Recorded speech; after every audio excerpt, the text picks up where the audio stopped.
Hello there. Hello, Good everyone. morning. Hello, Heather. How are you? I'm good. How are you? Good, thank you. I pressed a button and it was the right button, and I sort of surprised myself. Is what happened there. Um, so we've got a few people coming in. Um, we've got some questions that we left over from last time too, Heather. Right? Yes, we have two. One of them, I'll wait to see if she comes on. I think it would be something that she would need to be on for. Makes sense. Okay. Um, cool. Uh, looks like a a slow easing into the start of this meeting of the numbers of people. Um, do we have any other questions that we can look at while people are still coming in? Yeah, Sarah posted, by the way, her mic isn't working, so you might have to look at the comments for her to Okay, respond to. okay. But she said she was wondering if you could make it possible to add gamification to the Nifty 50 templates buttons. She said that she could screen share if you're not sure what she's talking about.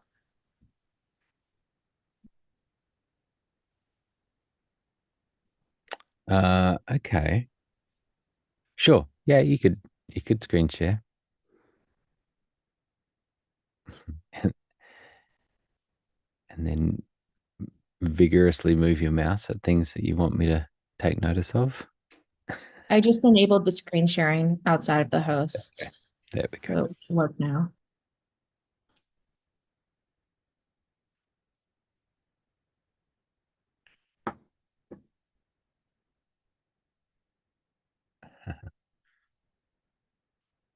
Okay. Um,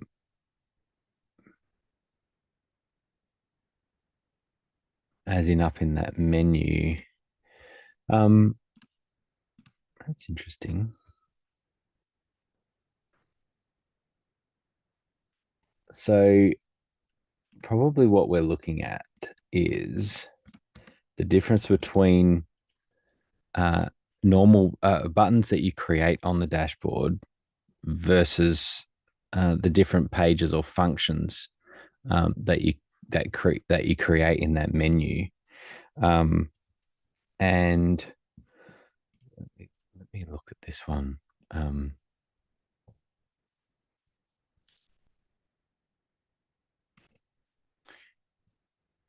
just checking this out. If you're just joining us, I've just started looking at some questions. You're welcome to add questions on the dashboard. Add a question, and that's the ones that we'll work through. So anything that you're sort of playing around with Obvio, um, eh, whether it feels like it's really entry level, or it feels really advanced, we're happy to tackle any of those. And so So Grant, if you go to the yes, points area and you yeah, create an action, would that make that work? yeah. So that's the thing that I was thinking about is that there are there are points when you creating the action. Let me just see. So we're talking about gamification here. There is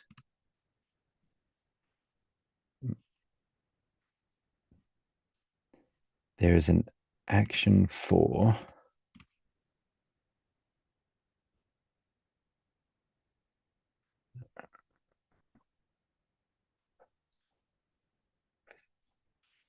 um, I thought we had one for uploading an image is what I was looking at. Um, let's see.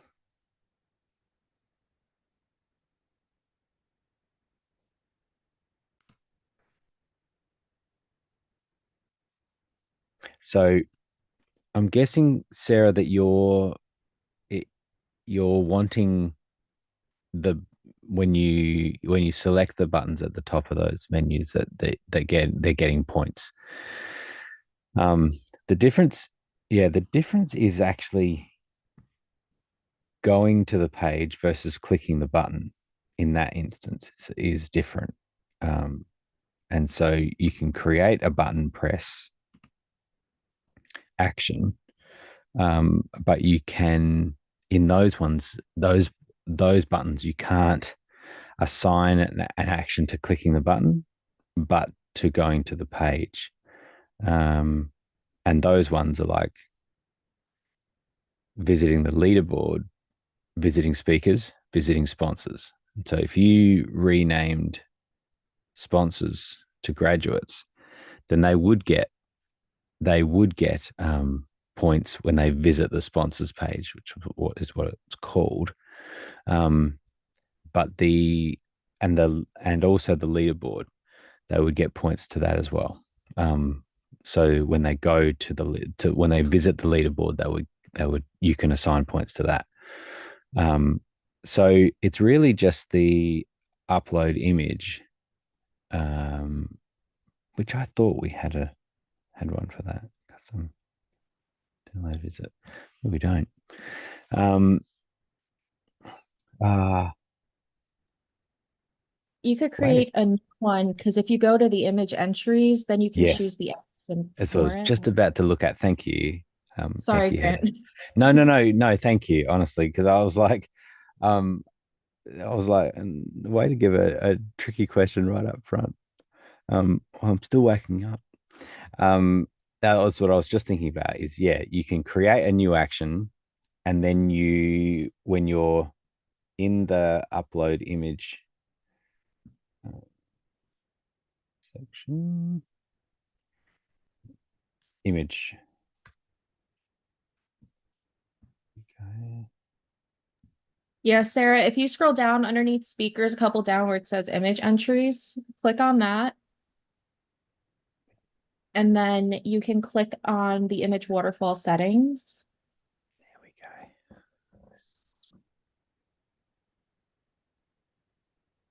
And when that pops up, eventually, there should be something for an action where you could then choose a certain action if you scroll down. And that's where if you go back to your points for that approved action, if you go back to your points, you should be able to choose create a new one. But if you click on where it says none right now, you'll see the other ones that you currently have listed. There you go. Yeah. So you create a new one, work out how many points you want to give for them not just going to the page, uploading an image. Um, and it'll only be if it's moderated, if you've accepted that image is how they'll get those points. And you can set it so that they'll only get it once, it depends how you want to do it. If you want multiple images uploaded, things like that. So yeah, it's not quite on the button press, but slightly different. Um, it's different on each one. So the different pages, there's different links. It's actually about going to the page, not clicking the link. If you want to do it based on clicking the link, then you will create a button like you have on the dashboard, off to the left, and then assign points to clicking that button. So, but yeah, great work. It's looking really great. Sweet. All right. Next Uh, question. the next one's also from Sarah. She wants to know if you can add a tag to multiple attendees at the same time. Yeah. So the easiest way to do that would be to re-import. So to import with a CSV file. So the thing that happens with when you import CSV file as being comma separated file is just a spreadsheet where you have the first name in the first column, last name, email, then tags. And what happens is if when it's importing, if that attendee already exists, it updates with that data. And so what you can do is, and I do this quite a bit, is where I'll export my attendees, which gives me a full spreadsheet of the attendees that I've already got in there. And then I just reformat that a little bit. I delete the extra columns, and I get back to just those four columns that I want: first name, last name, email, tags. And then all of those tags that are there, I can just change really easily in Excel or Google Sheets or however you want to create this document. Add all the tags that you want, and they are also comma separated, right? So within the field, whatever tags you want, comma separated, as many as you want. Then when you re-import that, it'll update all of the tags of all those people. But it's not creating new attendees. When it's looking at the email, if the email already exists, then it will update. If the email doesn't exist, it'll create the new one. And so that's a really easy way to do bulk changes like that, because you can just sit and look at a spreadsheet and get it all perfect, and then import it. So have a play with that. Double thumbs up. Yes, that's what I need first thing in the morning. Hello, everyone that's joined a few minutes into the call. We've already dived into a few questions. If you've got any questions, then the button on the dashboard, ask a question, that's the place to put it. That goes into, we're not doing anything fancy, that goes into the form moderation tool that we have in Obvio, and we can now see all the questions and sort them and make sure we don't miss anything in the chat. So we get to those, and you're welcome to use the chat and make comments and maybe a question about the question. Sometimes we can catch those sorts of things. And if you have a question that you really just feel like you need to talk through or you need to screen share, then if you just say that in a question, like, I'd like to ask a question, I'd like to talk about this question, it's totally fine, but then we can just manage that through the system there.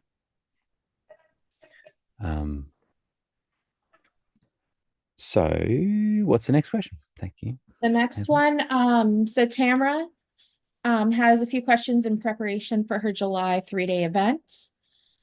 There's 4 questions involved, so I'll just take them one at a time. Okay. So the first one is, how far in advance do we need to get with the Obvio staff to design our dashboard? And what do you need from us to get started? I can answer that if you want. Mm-hmm. Mm-hmm. So Tamara, what you want to do is you can reach out to your LEAP contact, and they will actually send you a form to fill out, and they will give you the information that you should provide for the dashboard creation if you're part of LEAP. And usually we do recommend doing that as soon as you have stuff planned for your event, because the longer time we have, the better turnaround will be, because if there's any changes that you want to make, we have time to actually do that. But at least give us 2 weeks before your event to create that. And then the question for us, Grant, would be, does Avio have the ability to take payments for those signing up for our events? That's a sneaky way of asking about Marketplace, which is so that's what Marketplace is the ability to sell tickets, Jeff. um, it's so what I can say. So I feel like we've given the history of Marketplace ad nauseum, but it's a huge feature for us, and it actually really is holding up a few other things. What I can say is that literally in the last 12 hours, there has been a bunch of updates that have just been pushed through for Marketplace, and so it really is progressing. Um, we've talked about the complexity. It feels like we're a broken record, saying that it's coming, it's coming, it's coming, and it's worth it. It's worth the wait, I think, because of we. This is one of the advantages, I think, of Obvio, and particularly with Blue and Barry, the driving the Obvio direction, is that they really are thinking about what is needed, even for their own events, and for the people that are using Obvio. And so one of those things that has been really tricky for us is the page speed, the speed at which it loads. That's been really complex, and the reason that page speed is really important is when you buy ads, if you buy ads that go to that page, then Google particularly is judging your page speed and the reputation of that as to how much it pushes the ads, because it wants those pages to load really quickly. And so there's been a really complex layer of sort of caching and all sorts of things that we're trying to do to make sure that that page loads really quickly, while still having all of your ability to uh, um, to to customize that page as much as you want. So it's so anyway, marketplace is what we're calling the thing for selling tickets, for being able to sell directly on Ovio. Um, Initially, we're just starting with being able to sell a ticket, that creates an attendee, and you're in. It ties it in with a Stripe account. It's your Stripe account, and so we don't we don't touch money in any way, and we're not taking any cut or anything of that. It's simply connecting through to Stripe. You create tickets on Ovio, you sell the ticket, Stripe does the processing. It's your Stripe account, and you deal with all the money in that sense. Initially, it's just about selling tickets. What we want to be able to offer as well, is upgrades or add-ons or things like that for during an event, and so you sell a general ticket, but then you want to sell them an upgrade to a VIP ticket or something else, or you want to sell them a download or something like that. We want to be able to add all that in, and so we've done some groundwork for that. And so, yeah, we're really looking forward to marketplace, and really, when I say it's holding up other things, it's holding up um, Obvio really going out of beta. It seems funny that we would think that it's still in beta, um, but without it, it doesn't feel like a complete platform. Like Mhm. it's so close. Um, and so, um, and part of that is that the way that we've come about is that using it with other integrations. If you already have a CRM, then you don't really need to sell tickets through Obvio, right? But what we're finding is that more and more people are just wanting to do it all in one platform and not have to connect all of these internet services. There's a lot of nodding there, so that's good confirmation. But and we know we also know that we're not going to try to compete with the CRMs, and that you will possibly get to a point where you're like, I've got a huge list and I want to manage that in really complex ways. Ovio is not the place for that. Ovio is the place for running an event. It's a very event specific, not your full list or your ongoing management of your network or community. So um, that was a long answer, but I feel like it just needs a little bit more understanding, because we just keep saying it's coming. But yeah, So I literally, can I yeah, ask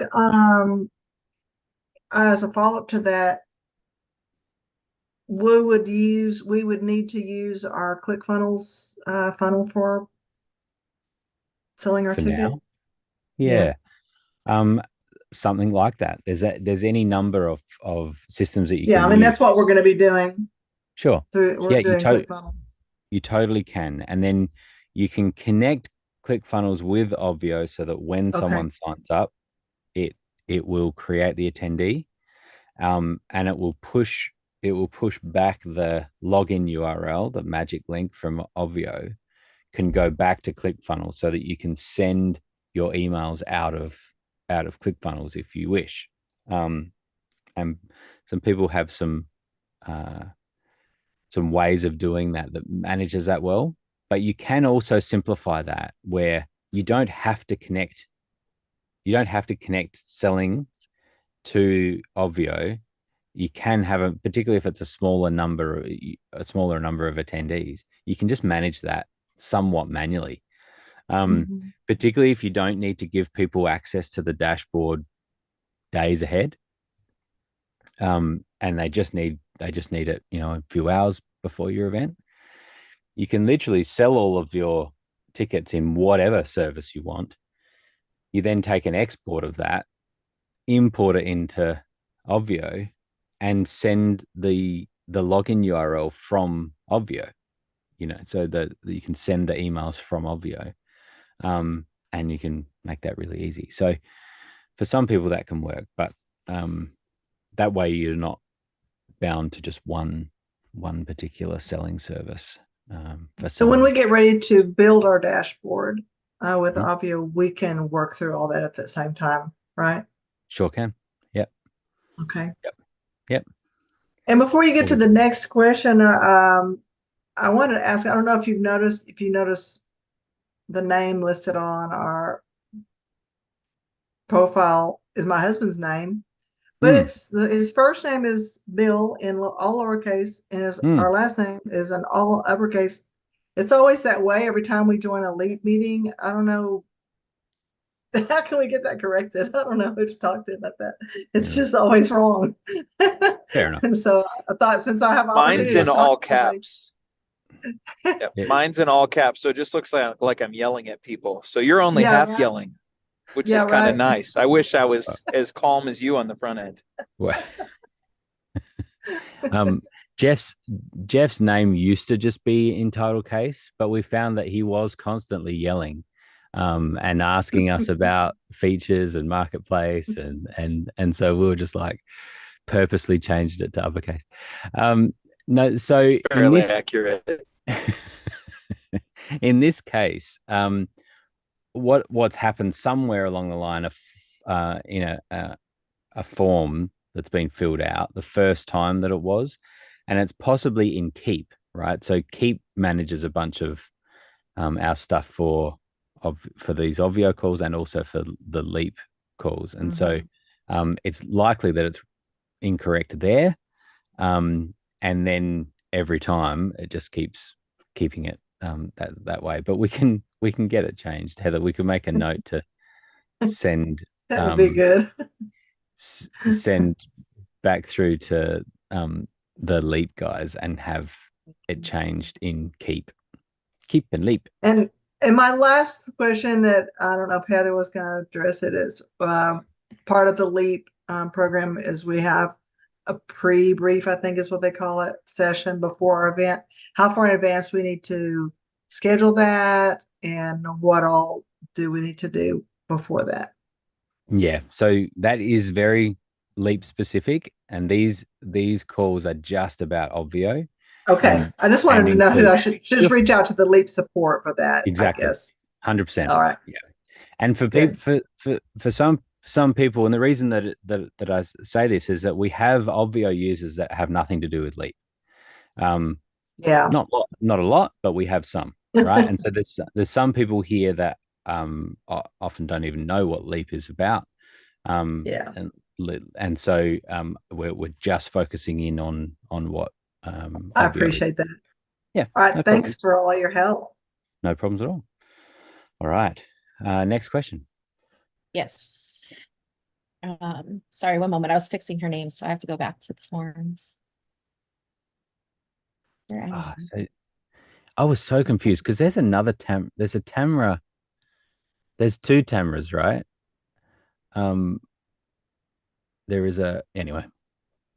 And so I was confused on multiple levels because there's another Tamara that I was thinking of, and then and then you're also under Bill at the moment, and so I was like, this is just a little bit too much this morning. Anyway, Like to keep you on your toes when you wake up. yeah, exactly. Yeah. All right. So this one is actually from last week, but I see that Jenny's back on the call. I'm not sure if it's still going to be relevant, but we were talking about if you're logged into more than one browser, how it might accidentally like delay itself and log you off. So she Hmm. wants to know what the best practice was if you're running two computers. So she has one for her TV to show the emojis, and then one as an extra Zoom, and then one to run the actual Zoom. But if she's logged into both admin sides as herself, is that going to be okay? Yeah, it totally is. And we do that all the time. I tell you, the only reason that that we were talking about, a possible issue is when you have the dashboard editor open on multiple computers, and where it can, thank you, where it can have a syncing issue.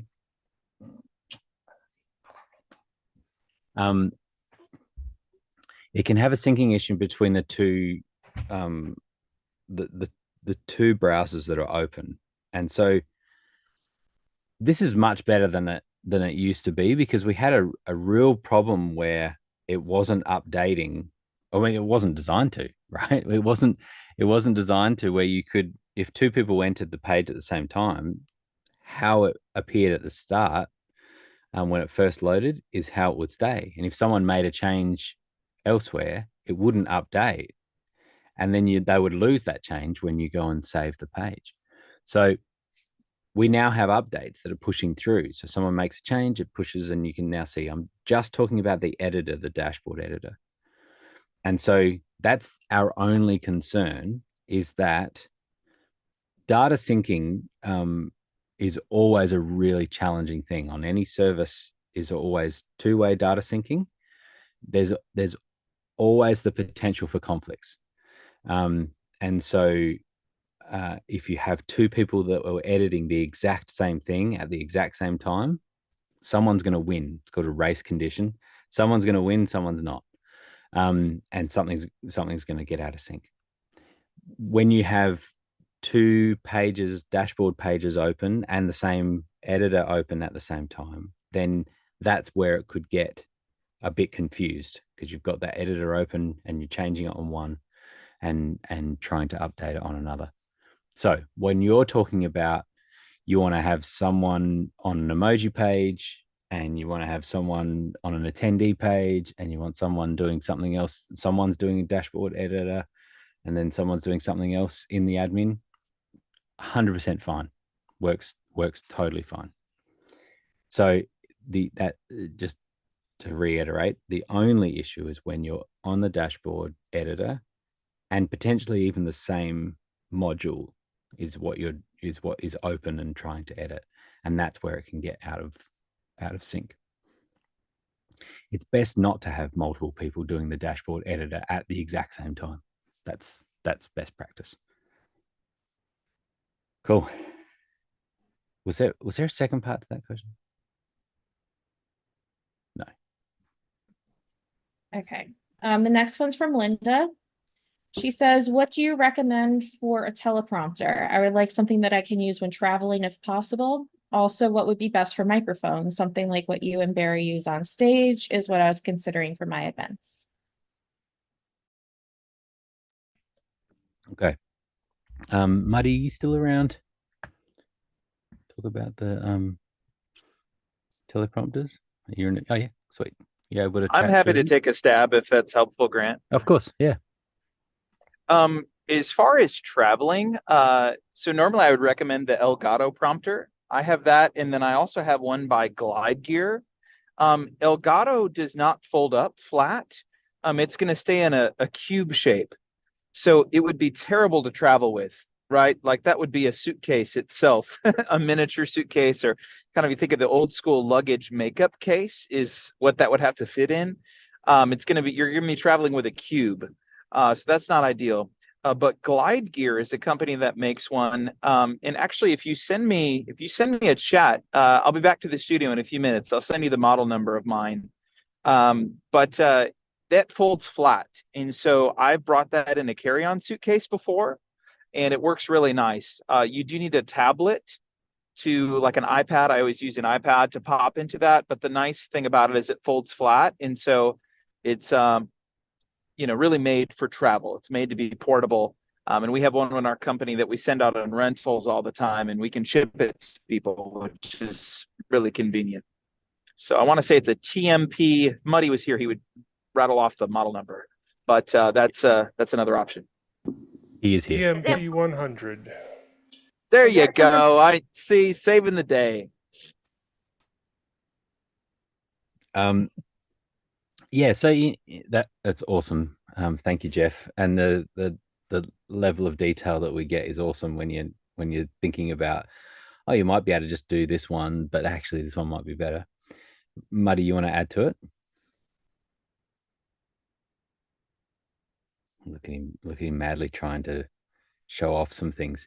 What I will say just about teleprompters in general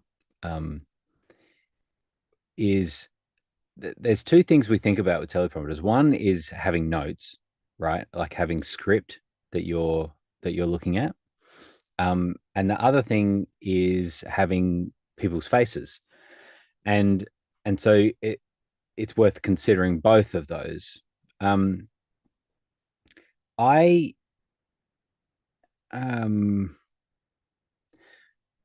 The notes thing I think is particularly for longer events, the notes I think is less of a deal um, than the eye contact that you have with people that you're talking to.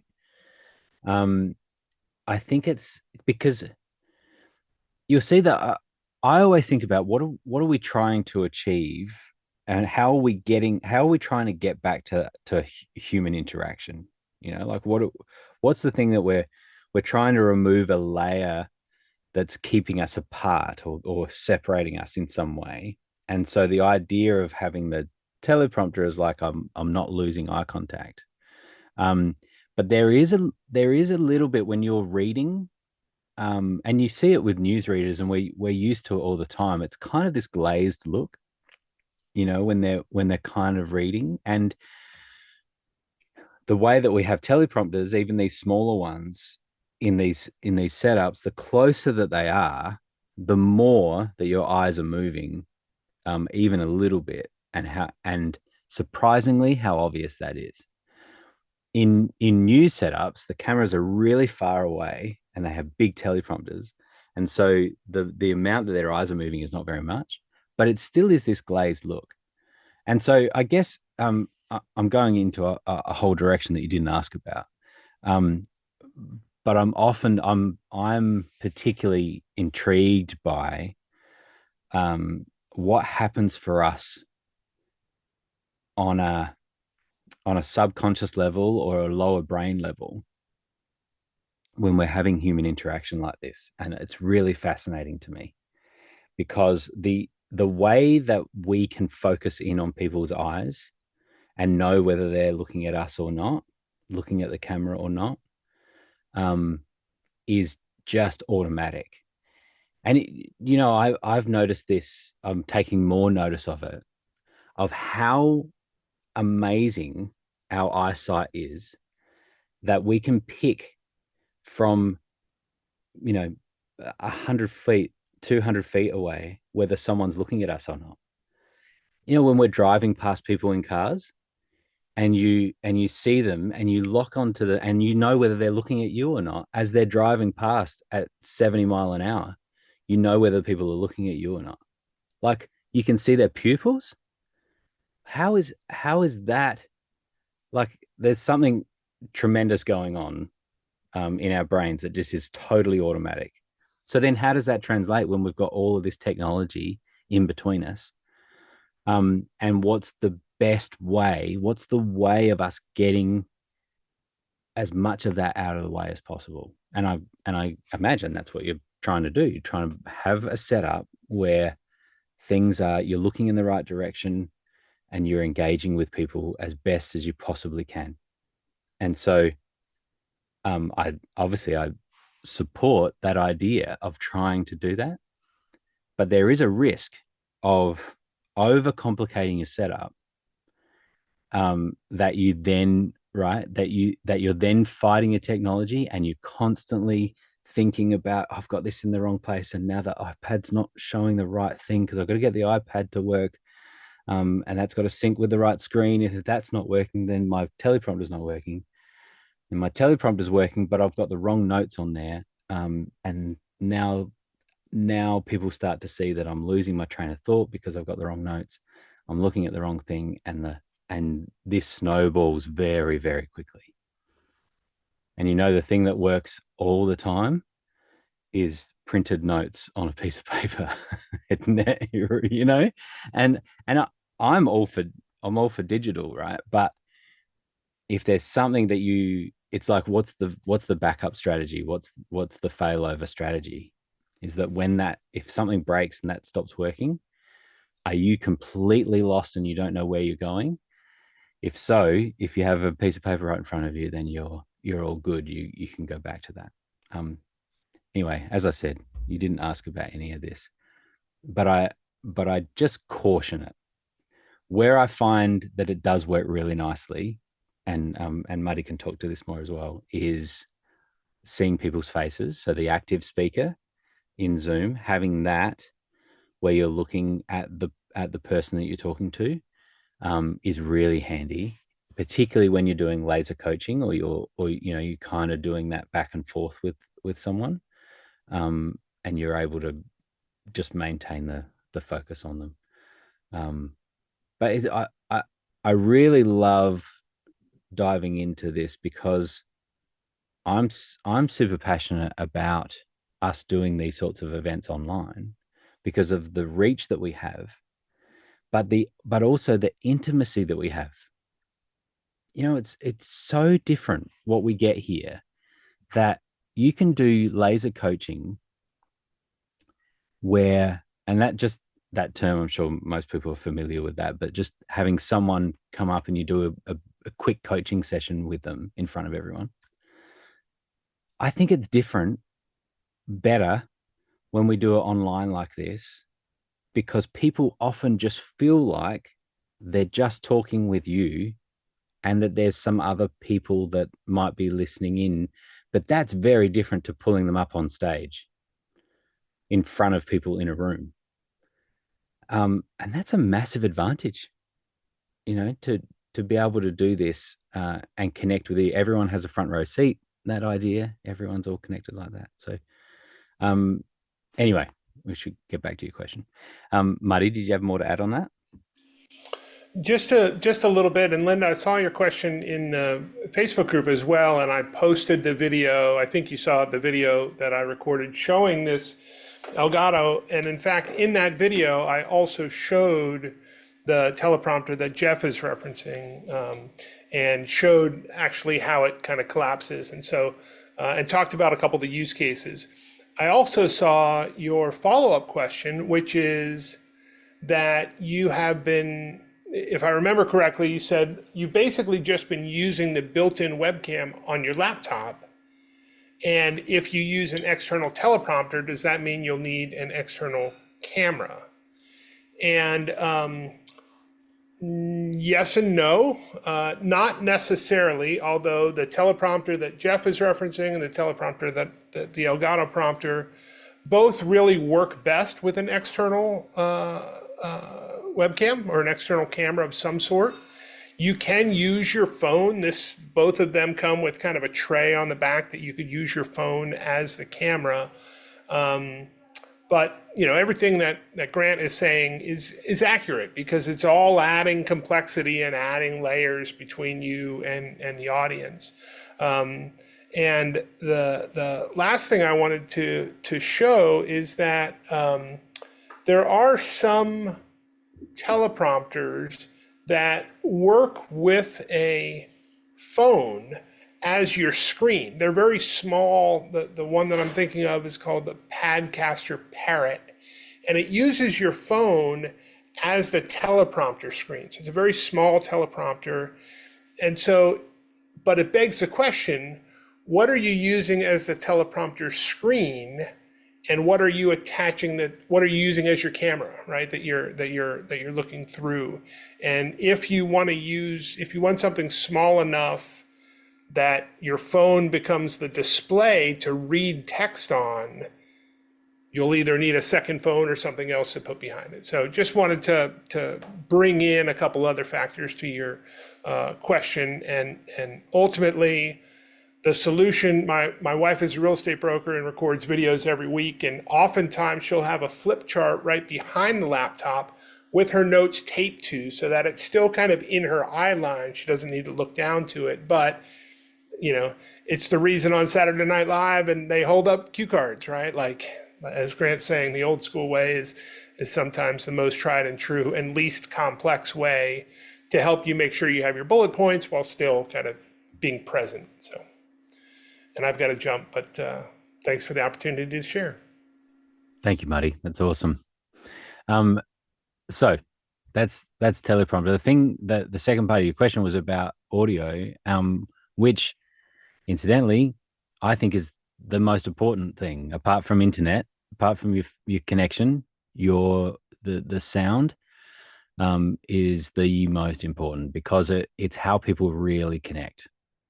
And we say it all the time, but we know that we will turn off um, from a meeting or videos that have bad audio very, very quickly, far before we will if it has bad video. So you'll go through a bad video, no problems if the audio is great. But if it's vice versa, then you don't. So audio is super important. Do you know what I'm finding more and more is that the Zoom audio, the Zoom processing that it does is really very, very good. Particularly at sort of removing a little bit of background noise and things like that. And so I'm finding people that are using sort of the DJI microphones, the clip-on microphones. There's DJI and there's Rode as well. Both of those are very good, and some people have sort of a lapel for them. Some people get little headsets. But I'm finding more and more that in an environment where you're able to move around a little, maybe you're turning around to a flip chart or a vibe board or something, and you're pointing to different things. Just having something clipped up as a lapel works really well, and being wireless. And so I guess that's something that I would say as well, is the more that you're presenting, the better I think standing is, rather than, and your plan was to stand. Is that right, Linda? Yeah, awesome. Makes a big difference. Just energy level for you, like, and it feels different. It just so happens that I'm standing now, but I just find it different. There's just different energy level, and therefore you probably don't want to be wired in, and so having a wireless setup. So it used to be that I would say, oh, you really need to get a headset that really needs to be lapels often are too roomy and that sort of thing. And I'm just not finding that as much these days, particularly with the Zoom processing that it does. It's very, very good. You get that nice and close, and you can kind of hide them a little bit as well. You can put it sort of upside down, and I think the new ones have like a little magnetic, little sort of, some are clips and some are magnetic, and it can kind of just hide under a blouse or something. So it is interesting that clothing choice is really important. And so I've been working in events for 20 years, and often there are people that will wear really floppy, it's like really hard to sort of clip something onto, and it's really distant, that sort of thing. But if you have something that you can really connect to close to the center, like if you were wearing a tie, it would be at the top of the knot, is really the ideal spot, because inevitably you'll if you're turning around and you're doing something, if you have it off to one side, it gets inconsistent. So really consistent sound is really important. And so I think the DJI or the Rode ones are pretty similar. And so if Blue was here, he would say the DJI for sure. And I can get you a. There we go. Thank you, David. The charging mic and the magnetic clip. Yeah. So that's the one to get. And the nice thing with that too, Linda, is you'll use that. It has a little receiver. So there's a microphone and a receiver, a USB into your computer. It'll show up as a microphone in Zoom. You select that and you're done. You can actually use it on the phone as well. You can connect it in that way too. And you can do recording and sorts of things with, you get a two pack, or you can, and that can be really cool too. If you are swapping in, you have a speaker that's in your physical space and they're able just to swap over, and then you turn off yours. You can do all that really seamlessly without needing a technician to come and help you try to make all that happen. So yeah, Melanie's saying about the Rode Me, which is right, and really improved your audio. It totally does. It it's much the wireless go-to. Yeah, that's the mic I've got too, which is the Rode. And clip it on your shirt. Yep. It's making it really easy. There are Jeff, you're using the OpenCom at the moment. Is that right? The shocks, aftershock. Yes, yep, open Yeah. comms. This is the two that I'm using now. So I use this for calls when I'm driving because it's really good with canceling out background noise. I wouldn't It's use it on exceptionally good. stage, but Yeah. for for more informal calls, it's works really nice. Yeah. I mean, you can hear that. He's driving in a car. You can't hear a thing from the car, and that's both the microphone, and Zoom. Like it's both of them working together that makes that sound incredible. You wouldn't know. It sounds like he's at home somewhere.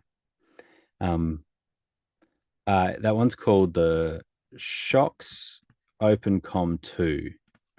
Shocks as in.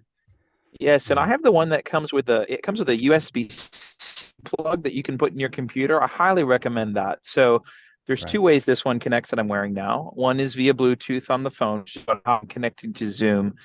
But the USB-C little bug that you plug into the side of your computer, I really leave it in there. It allows you to do stay connected than what Bluetooth on its own. Some different Oops. there. So it allows your mute on your headset to also control your computer, which is nice. You can just press your headset. You don't have to search with your mouse for the microphone mute on Zoom. You can just do it directly from your headset. So that's the one I would recommend just for those added features. That's cool. Yeah. It. I use them. I use them all the time. There's events that we do, and I wear them because they're bone conduction as well. It's something we didn't mention. So it's not. It's also a headset.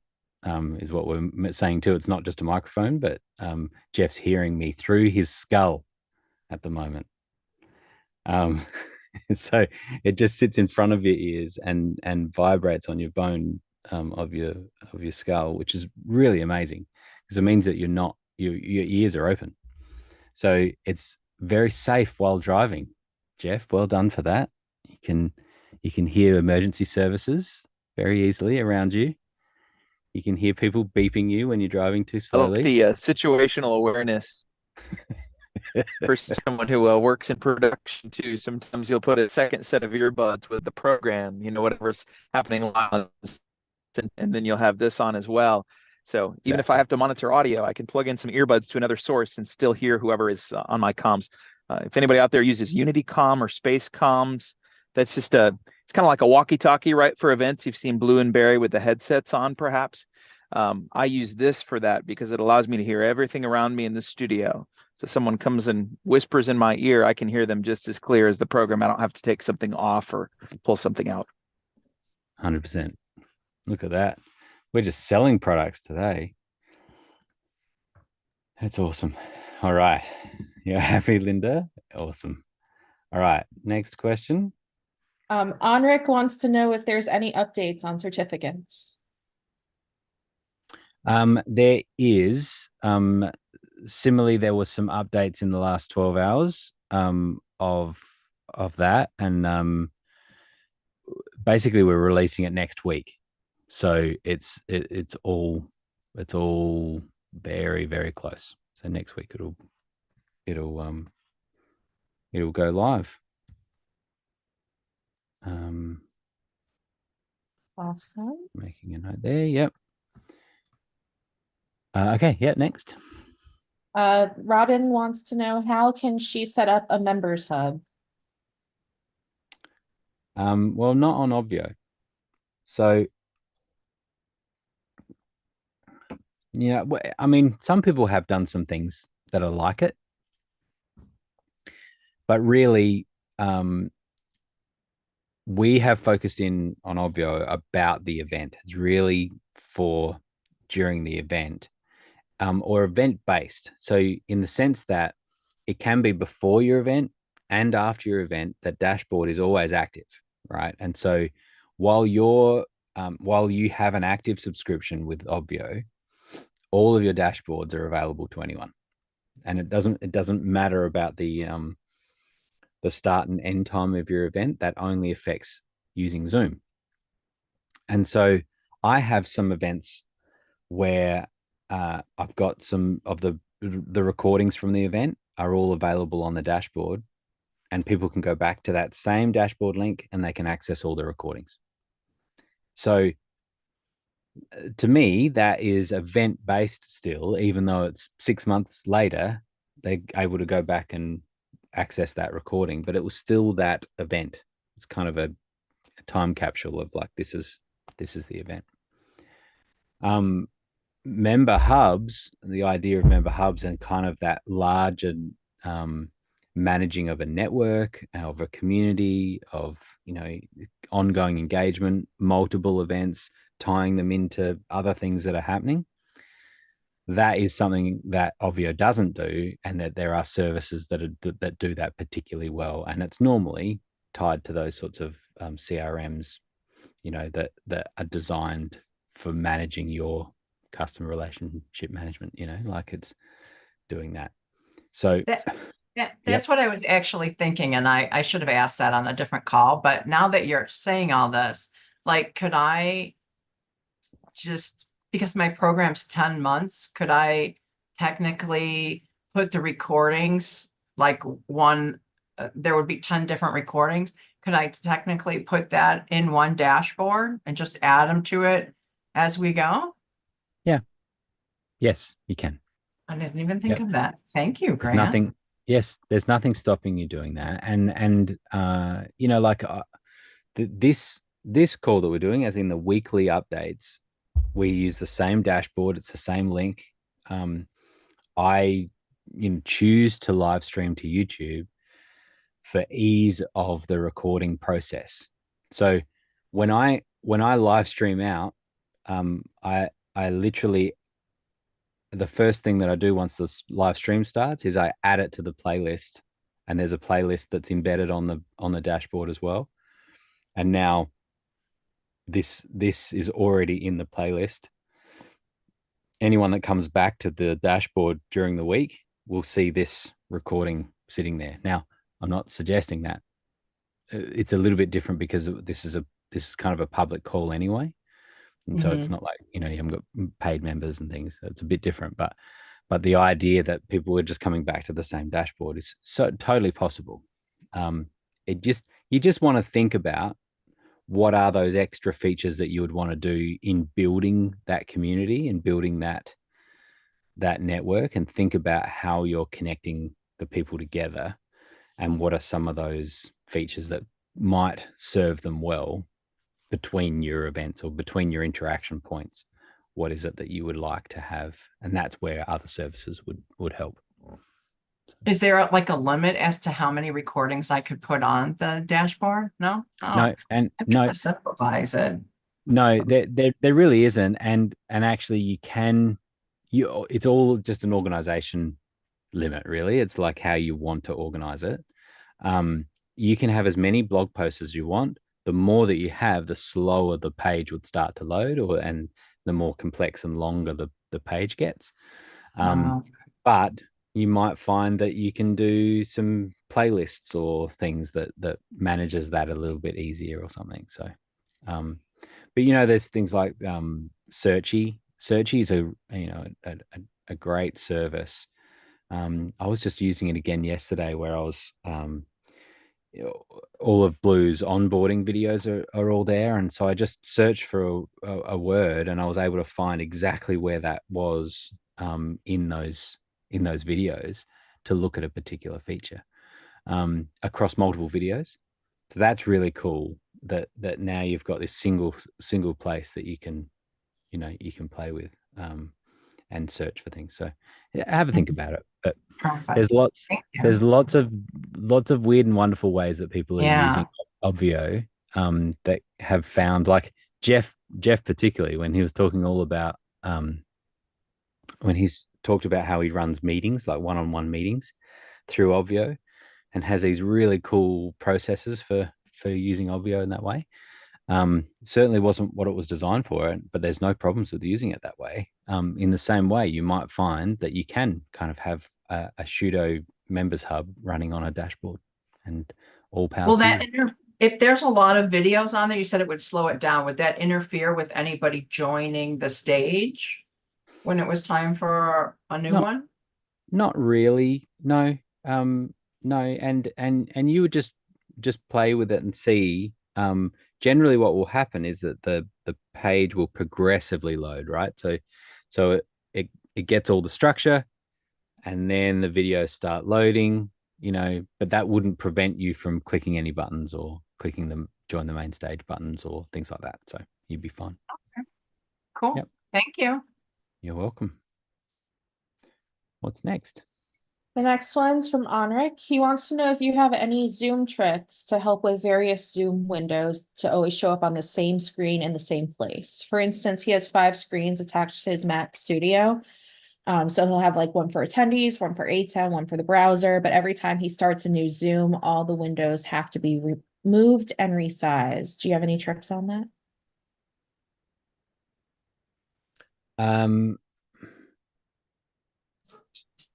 yeah, Zoom's not great with that. And Mac isn't either. There is some little third party plugins that can manage I, I window placement. I use something called Magnet normally, which is a Yeah. little plugin on Mac, which allows you to break your screen, especially when you've got these big 60-inch screens, right? It would be nice to use them. But every time I start a new Zoom session, boom, everything I have to move the chat over here, and Yeah. it's a whole little ritual. I thought, seeing as you guys use it every day, if you had something, I would take it. Well, I tell you,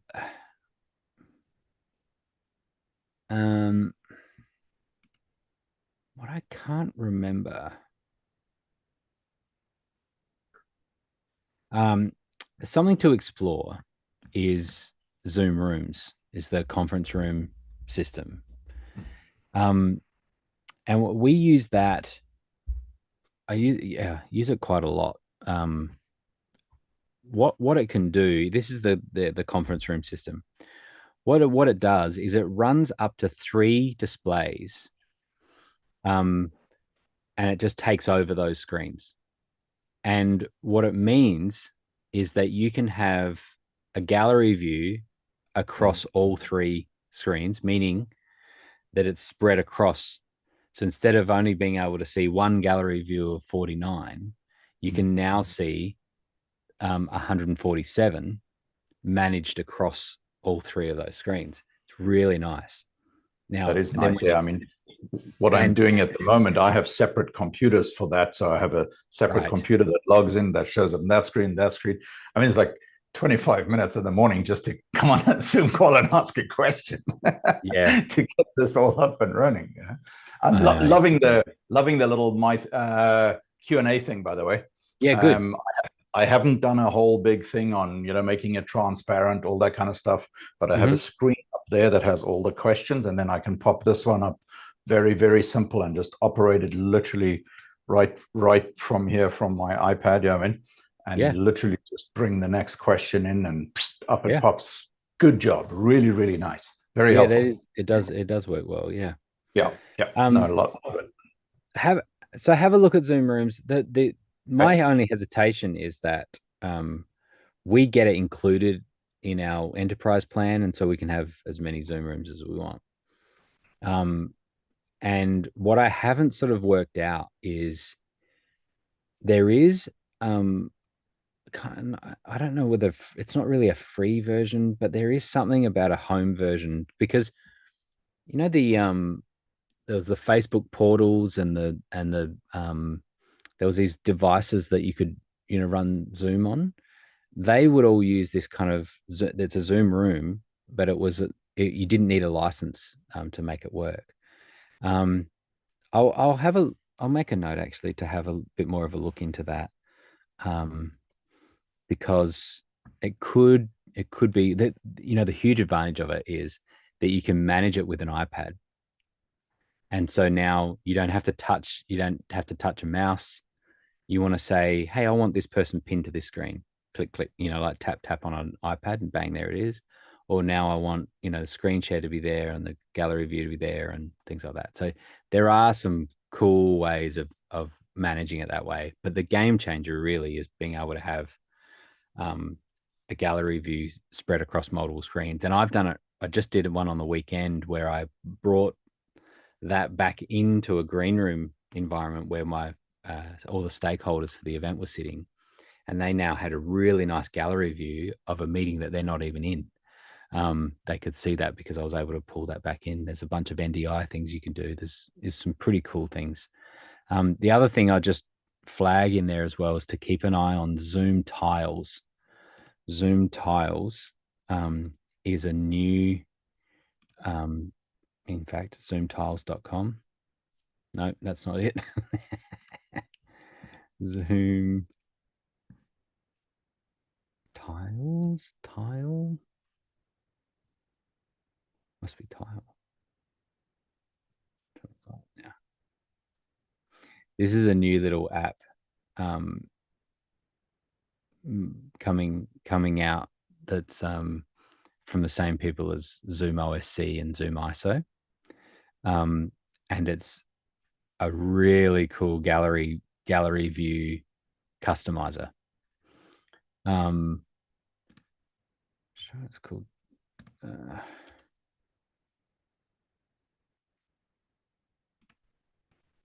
me do. See, just want to now. I just want to make sure I've got it right. Tiles. Yeah. Okay. No, it's not. That's interesting. It's not called Zoom Tiles. Anyway, I'll give you the link to this, and it's super cool. This is customizing gallery views, so you can say, "Oh, I want a grid. I want a 9x9 grid, and I want a border around it, and I want them to be circles." And this is the coolest feature, Henrik, is I now want it to rotate. So automatically rotate through people, right? So now I can see a really nice view of 20 people, and now just rotate through everyone and exclude these people. It's like, exclude co-hosts, exclude this person, this person, this person, and now I've got this gallery view that's been finely tuned and is customized, and it can have your logos and things like that on it. And amazing. That's very cool. I think Blue must have it and must have put me on the ignore list for asking too many stupid questions.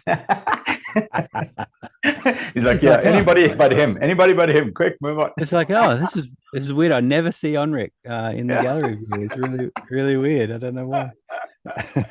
Let's not give him any ideas. Okay. Anyway, so look, there's no simple answer, I don't think, to the multiple screens on Mac, and then having an individual computer for each one is tricky as well. Yeah. But whatever you can do, and this is what you're doing all the time, is being able to set up something that will now just work, and you don't have to think about it, and you can really see people. That's what you want to do. Yeah. I mean, it's almost like weird. Like I will get off a Zoom call at 10 o'clock then at night, then I'll be back here at 7 a.m. and it's like the gremlins came in the studio in the morning and played with all my stuff. I mean, it's mind blowing. It just, some days I'm like, wow, man, they should have like a bar here to start drinking in the morning because it's just crazy. But no, thank you for that. There are two things I'd say on that. One is that you can't have enough time before your event. You always underestimate how much time you need to get set up. The second thing is don't turn it off. Like just leave everything on. like the night before when you've got everything all set up, just leave it on. And so sometimes I do that in here and I've got so much stuff turned on but I'm like, it just needs to stay on so that I just I'm not trying to, reset up everything or get and some of those, because lots of things is actually the startup sequence is the issue. You get the sequence slightly different yeah. and now things have popped in different places and things aren't working, And And so no problem leaving these ATEM minis on no, 24 hours a day. Yeah. no, no. No, it's totally fine. It's good to, to reboot them every now and again, but there's lots of people that have them on all the time. But yeah, the time allowed, I think I've told you, I'm doing events. There's a particular event we're doing every 2 weeks, 3-day conference every 2 weeks. And so it's actually been really interesting as we iterate for each one, the things that we do better and better each time. And what's fascinating for us is that you would think that we would get faster and faster and faster at our setup, and that is happening. But we do a minus 4 hours for getting set up on day one, minus 4 hours, and you think that will, we shouldn't need that much time when we're doing it every 2 weeks, and we do. Wow. We need it every time, right? Now, Wow. day 2 and day 3 is minus 2 hours, right? And minus 2 hours, I would say that you are,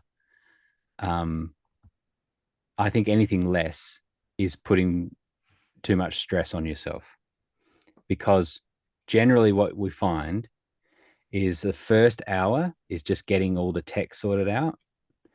We then have a little bit of time just to go through our run of show, and now we're ready. And ideally, we're ready 45 minutes before the show starts. We're totally ready, 100% ready, which means we can open our doors at 30 minutes before or 20 minutes before. And we're all relaxed. We've got a bit of time to dial in a couple of things. So we all know, though, we've done it the totally opposite, where we're like, I can start an hour before, and I'm still doing my PAG on the in the middle of the event in the break, 100%. Yeah. And that's what you want to tell future self. You want to tell future self to give yourself more time. When you look at the list of things you need to do, what are the things that you can do before the day? Because there's a lot. There's always a lot that you can do before your event day. And then what do you need to do on the day? And can you do that at -2, -3? What is that time? So that's a real challenge for those of us, who don't have a big tech team and who are doing everything yourself, because you're still, trying to fill in the room. Then, people's credit cards are not working. And then these guys didn't turn up for the tech check. And, oh man, it is 1,001 things. Yeah. Now, but this is Enric, very helpful. Enric, it's a great point. And I honestly think that there is more that you can do for each other, because there's a lot of you in that same position where you're solo operators. Yeah. And you really could be doing a 1-for-1 help on sharing each other's events, because there are things that only you can do, and they are the things that you need to be focusing on. There are lots of things that you are doing that anyone could do. You can train a monkey to do it. So then the idea that you could partner with other people that are doing that and say, can you just work with me for 3 hours and I'll give you 3 hours. And it's literally, I just want you to be there for the event, before the event, cover off a couple of help things or support things or whatever, and just back me up during the show. And I'll do exactly the same for you on your show. And because what we're moving towards is having you where your whole enterprise has to be able to do all that you can afford to pay team to make it happen. The biggest question for you is, are you going to get there? Are you going to be able to scale if you're the biggest limiting factor right at the moment? If you're the one that's holding it back because you can't execute a really good event for the people because you're spread too thin, because you're managing credit cards and you're managing this and you're managing the support and you're doing all of that, and you are exhausted by the time your event starts and you are not in the headspace to execute a good event. So how are you going to scale if you continue to limit yourself like that? Yeah. There's an investment. And so now I'm saying there are a number of you in this group that do this. Help each other scale to the next event. And use the Facebook group by all means. Use the Facebook group to say who has 3 hours, who has 5 hours, and who has a day, and they're happy to trade a day for a day. Come and work on my event, and I'll work on your event. And there's no money exchange. There's just a good scratch my back mentality there. So anyway, excellent idea. Yeah, thank you. I encourage you with that because I think it would work really, really well. All right. Is there more questions? Sorry, Heather. Yeah. So Linda said, is there a way to create a thank you email in Obvio after an event? Yeah, as in the communication module and being able to schedule a broadcast. You totally can. There's no limit on being able to send a message after your event. There is limits. There's a limit in that we don't want spamming people. And so we don't want marketing. We don't want you don't want a sponsor who's like, I want to send emails to all of your, from Obvio, and I want to do that every day and every hour or something. So there's a limit of how many each person gets each day. But a simple thank you is no problems at all. You just schedule that in for whenever you want, the next day or something. Did you have a question? No? Yes? No? Sorry, I was muted. So you Yes. just do that like you do the welcome email? Okay. So let's explain the difference. So Okay. there's communications. Let me show you. Yay. So we know what we're talking about. That's great because I'm a visual learner. All right, let me share this.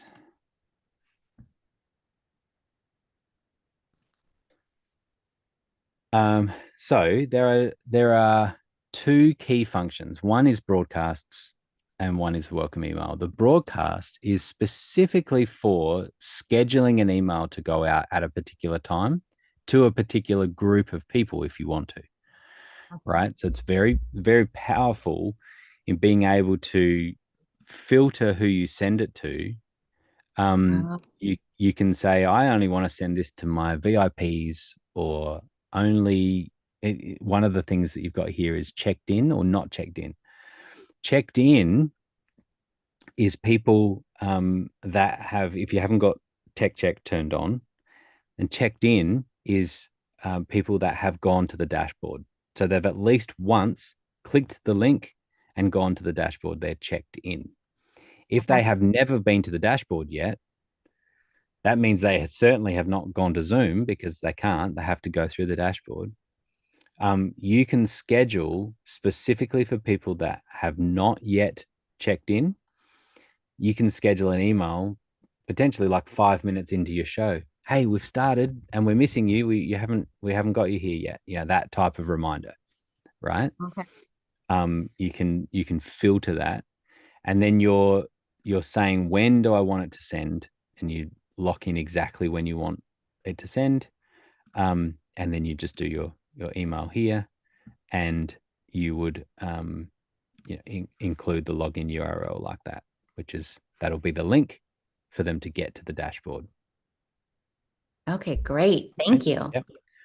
You can also do, just so you look at that, you can also do a button if you want and say whatever you want to call it. And I hit here and I can say login URL. And so now that button will take them straight to their dashboard using, their link. Awesome. Thank you. Okay, so that's that. That's scheduled broadcasts, and you can schedule as many as you want. The way that, and it'll all list here with when they're going to send out, and you can do that weeks before your event starts. As in, you can have all your scheduled emails all set up.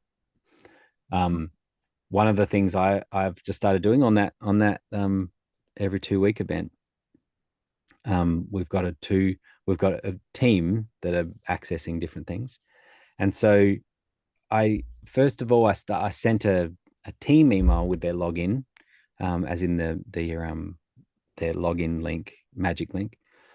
I set that up to go out a day before the event starts, and then I realized that people sort of lose it in their inbox, and it's really handy to have the login link sitting at the top of your inbox when you need it. And so now I've got it scheduled that 30 minutes before we have a staff meeting, I send out an email to all the team members and says staff meeting starts in 30 minutes. And now it's sitting in their inbox. And the very next day, staff meeting starts in 30 minutes. Because in that instance, I don't think you can over communicate. It's very easy to delete emails. It's much harder to go searching for, now where's that email? It was sent 3 days ago. I don't even know what to search for, that type of thing.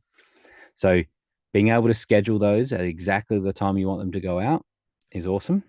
And that is broadcasts, and it's at a particular time.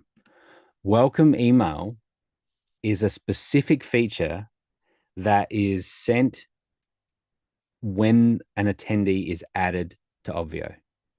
No matter how you've got attendees being added, that could be manually adding them. It could be importing them, through a CSV. It could be through an integration with all the other services. However, that attendee, whenever that attendee is created in an Obvio, this welcome email will be triggered and sent for that person. So that's why it's called a welcome email. And the reason that we have it is really for last minute registrations, or those last minute people are like, I really wanted to come, and so you quickly enter them in, and bang, they get their welcome email. You don't need to schedule something. And you manage it really by just having an enable disable. When it's enabled, anytime a user is added, they will get the welcome email. And then once you're happy that that's all done, you can disable it. And that way, if you're making changes or adding people or things like that, and you don't want them to get it, specifically, you're adding people 2 weeks before your event, you don't want them to get their email yet because your dashboard's not finished set up or whatever it is, right? Then you keep that disabled. You're getting closer to the event. You're 2 days out. You're happy for them to see the dashboard now, and get a welcome email as soon as they've registered. Then great, you turn that on, and that's how that works. So the idea of a thank you email would be just another broadcast that you set up for post event, and now they're able to access. They get that when you schedule it to go out. And something that could work really nicely for that is doing. You might have a wrap video that you post on the dashboard. A simple video you've shot on your phone. It's literally just like, hey, I just wanted to say it was amazing spending that time with you. It was really cool, hearing from Heather. We got that really interesting insight, and really hope all the best for you, Heather, as you go forward and whatever. And so look forward to catching you guys again. You could come to the XYZ, whatever it was, right? You could create that video, put that on your dashboard, send a thank you email, say, hey, thanks for coming. I've just made a quick video summary of our time together. it's on the dashboard. Click this link and you can go back there. And on that dashboard, so you can see how you can use the dashboard in a dynamic way where you can now you've turned off the buttons for entering the main stage, and now it's kind of in a state of after, sort of post event. And that's where you can have your what's next steps and what do I do now or whatever. So Great, thank you. you're welcome. Next Cool. question, Yep. Jeff. He says, it seems every time that I'm on a Zoom event longer than a few hours, I get really spotty and inconsistent internet connection. How do you arrange a backup for internet?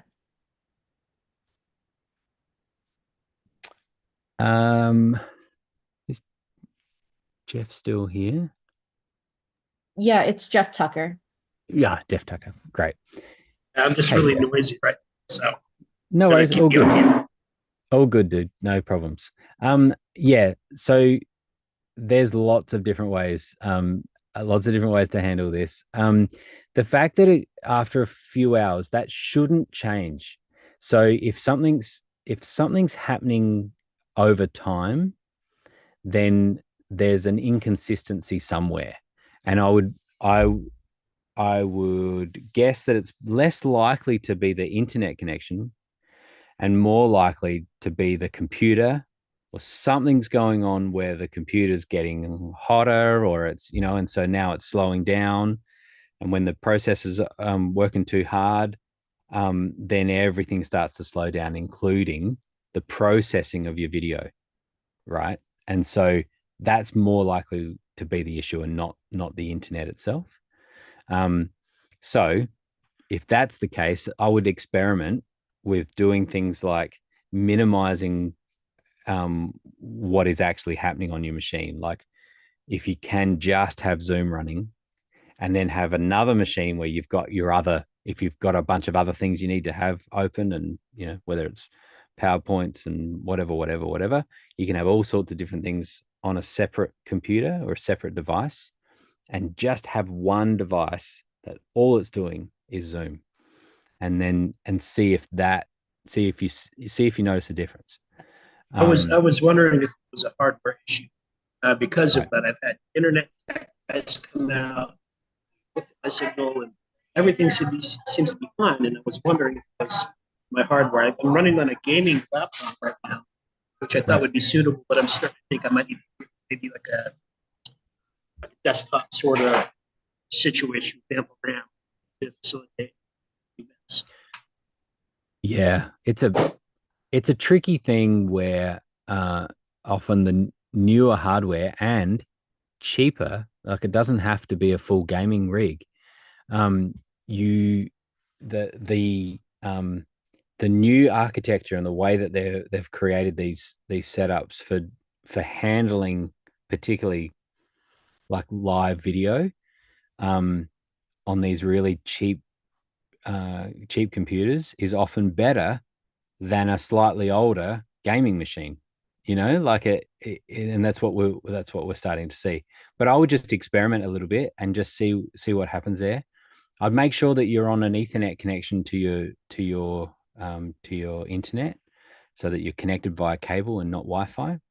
And so that also takes a load off of the computer when it's not working as hard to do Wi-Fi. And it's a more consistent connection. So you just make sure you've got that.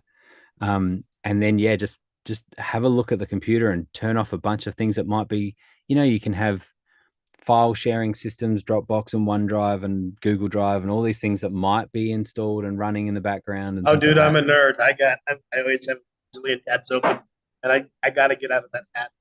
So Right. that's new Yeah. protocol for doing the events.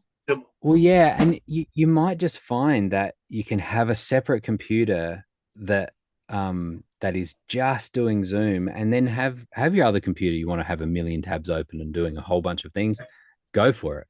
But for that, just for that the key connection that you've got, you might be able to do it on a cheaper computer, and that's all it's doing. Are there ever circumstances to have like a backup, like actually a separate subscription, a different internet provider or something running as well? Yeah. Or Yes. What do you think? Yeah. When we think about redundancy, and the phrase we use is that we're planning for rainy days, not sunny days. It's easy to plan for sunny days. It's like, what if it's going to rain? And if what that means is that if you lose internet, what's your plan?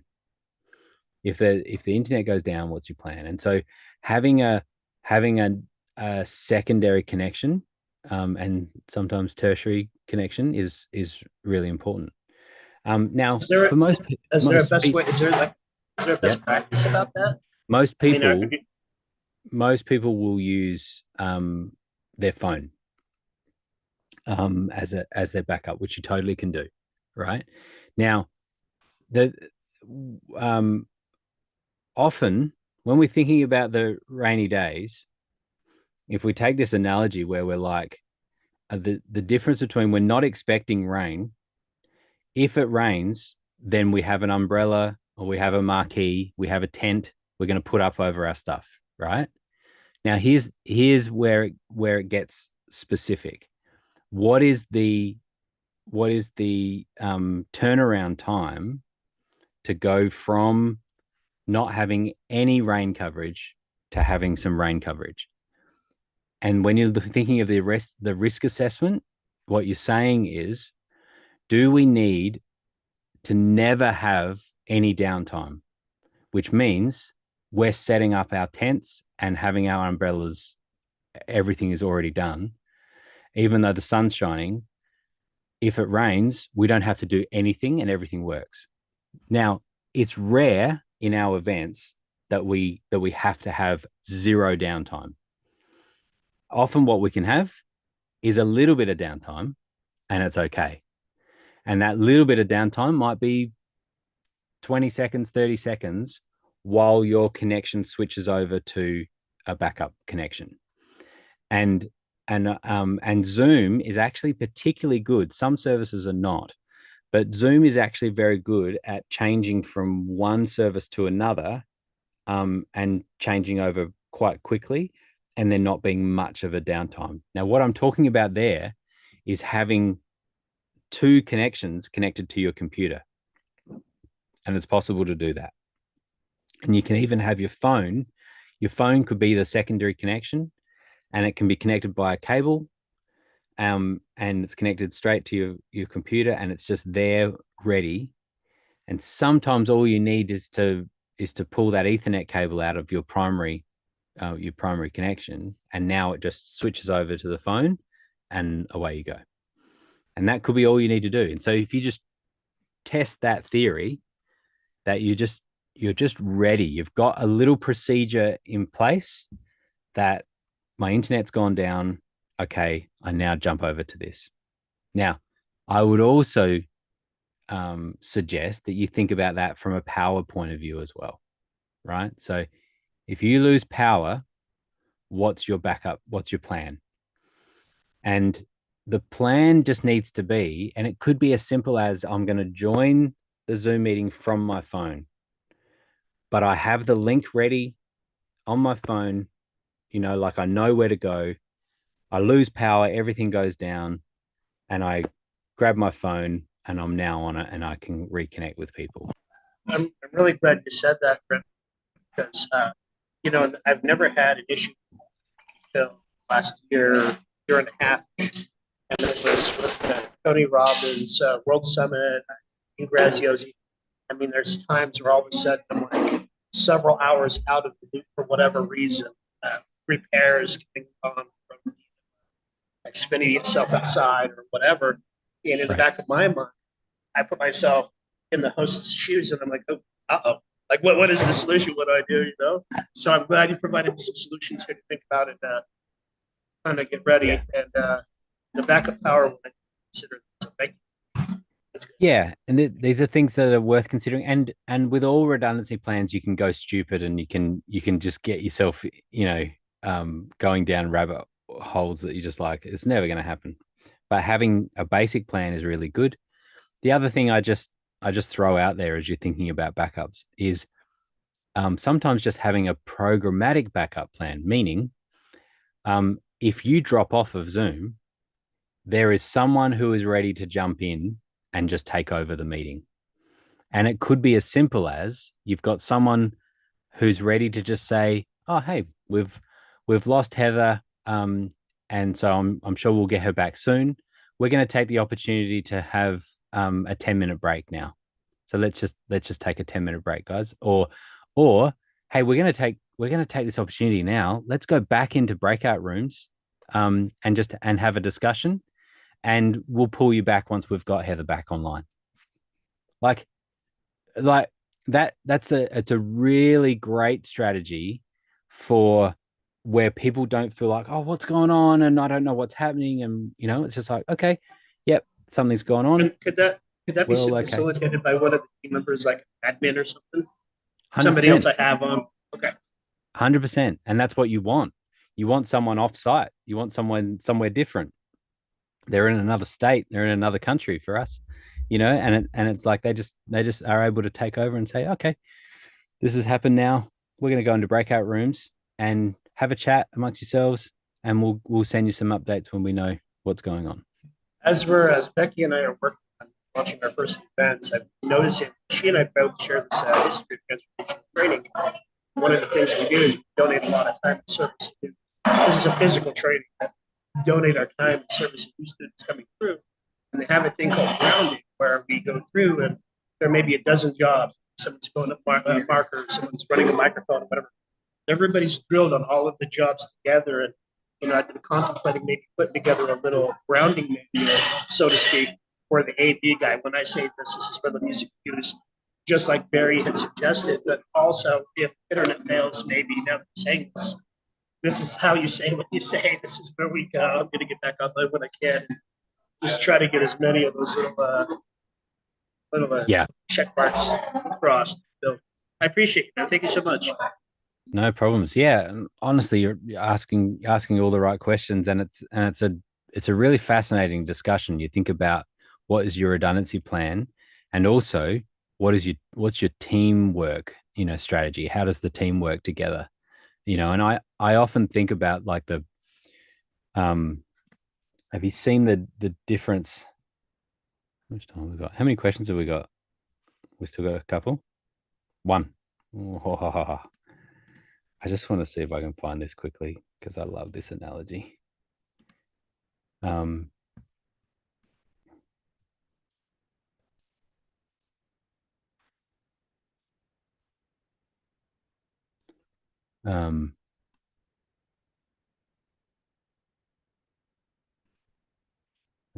see. This is a good one. Hang on. This is worth it.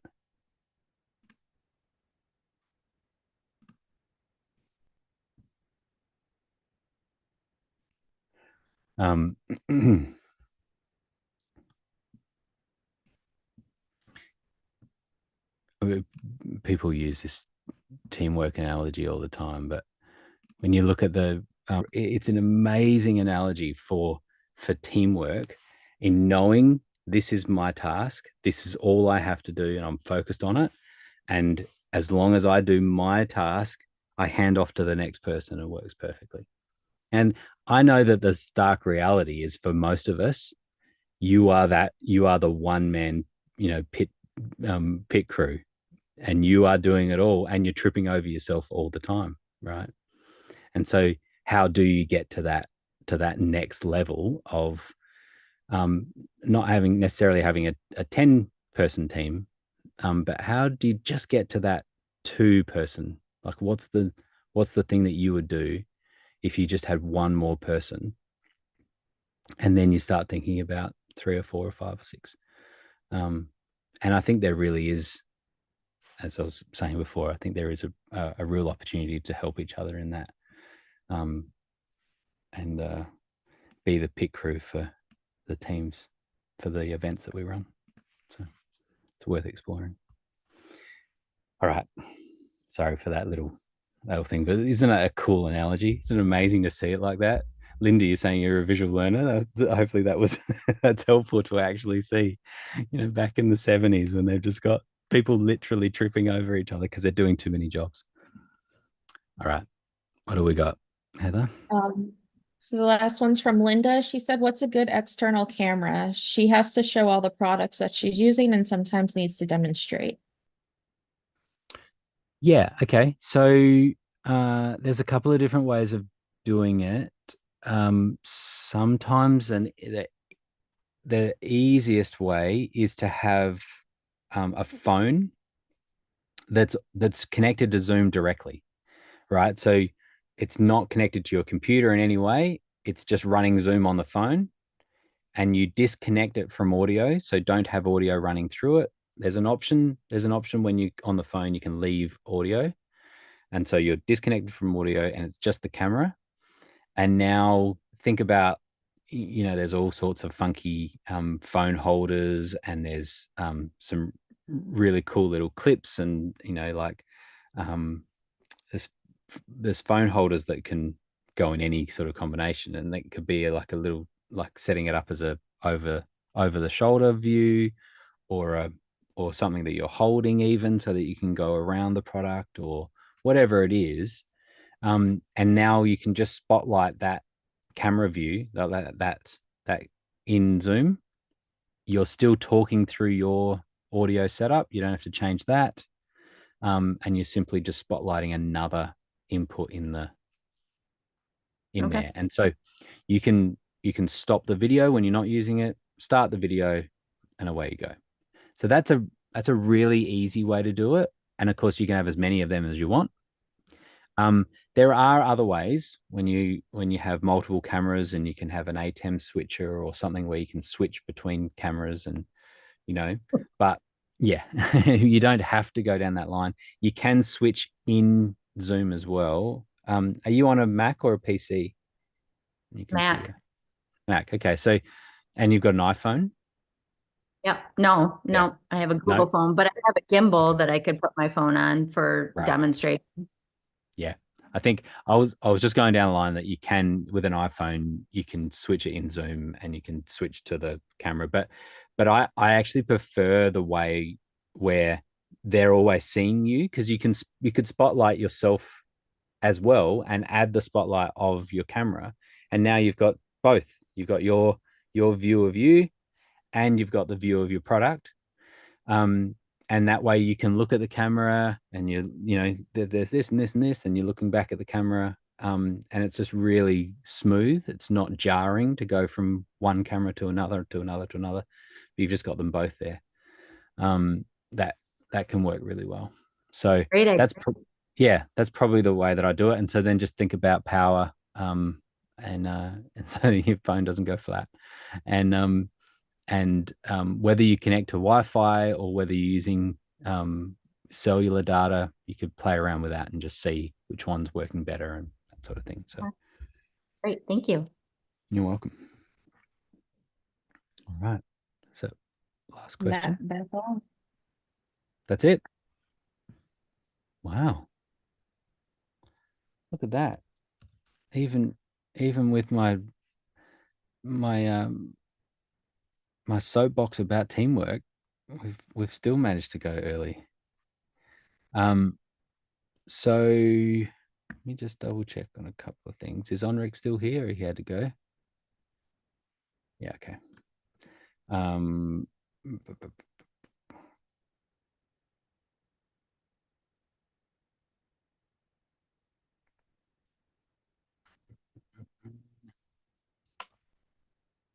I checked in with Blue about the certificates, so that's why I was saying about Onric. But we can turn that on for him, Heather. In the support app, we can turn on the certificates, and yeah, and then there's a little Loom video that we can send him about it. It won't hurt to have just another person just having a look at it. Yeah, no worries. I'll give you that. And I just saw a question that Fred posted in the chat. He said, "Not sure if you answered this, but if I have a member content hub through ClickFunnels, can I have a button that goes from there directly to a weekly Obvio Q&A call, or would I have to direct them to an Obvio dashboard and then click on a button to join the call?" Uh, So we're talking sort of about registration links at that point, Heather. Is that the way you read that? Kind of like. Fred, do you want to unmute? Are Room? you able to speak? Yeah, yeah. So basically, I'm trying to figure out if um, I have kind of a members area through ClickFunnels that has content, and I'm trying to set up something like a weekly either group call or weekly Q&A, and I Okay. would like them to not have to have multiple places to go, and Yep. ideally maybe have utilizing Obvio, but Sure. have a way off of their content area in ClickFunnels to just click and then join the call. But I wasn't sure if I had to stepping stone through an Avio dashboard. Yeah, cool. No, there's totally a way of doing that.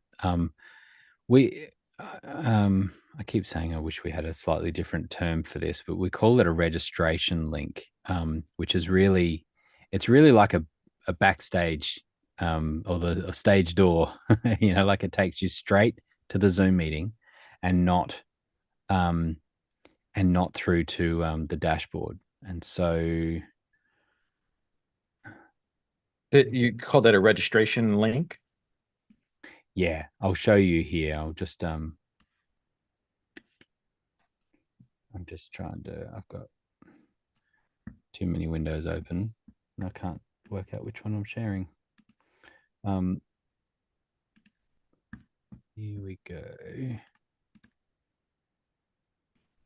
I'm still playing around with the different ideas of how to organize everybody so that it's as easy as possible. I'm thinking even of myself with how we have like a Leap dashboard and then an Avio dashboard, and sometimes Mhm. I forget where to go to join whatever call. That's fair enough. Yeah. Okay, here we go.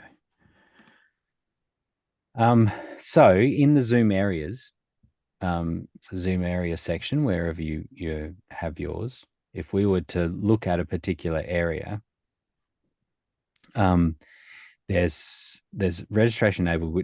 That's an enterprise feature there to have it at the area level, which is just for larger events. But if you click down at your Zoom room, click on the number, then what you get here is registration enabled. And this link, if we look at what this link does, it takes them to a page which is just first name, last name, email, join And then room. they can go right into the room. Goes straight in. Yeah.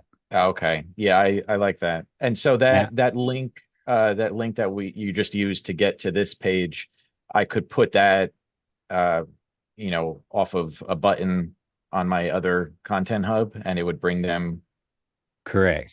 straight to Yep. this Yes. page, and then they could just join the meeting. Okay, that's Right. exactly what I was looking for. So I love that. Well, and I'll give you this advanced level move as well, and that is that I had likely. my pencil ready. Well, and this is being live streamed, like it's on the YouTube thing, so you go back over the recording as well, right? But um, out of ClickFunnels, you can probably append to the address. You could append there some like custom fields or like merge fields. And so, see in the address here, I just put in and first name equals Grant, and last underscore name equals Whitehead, and email equals email. Now it's all pre-populated, right? They didn't have to enter that at all because that's come over from ClickFunnels.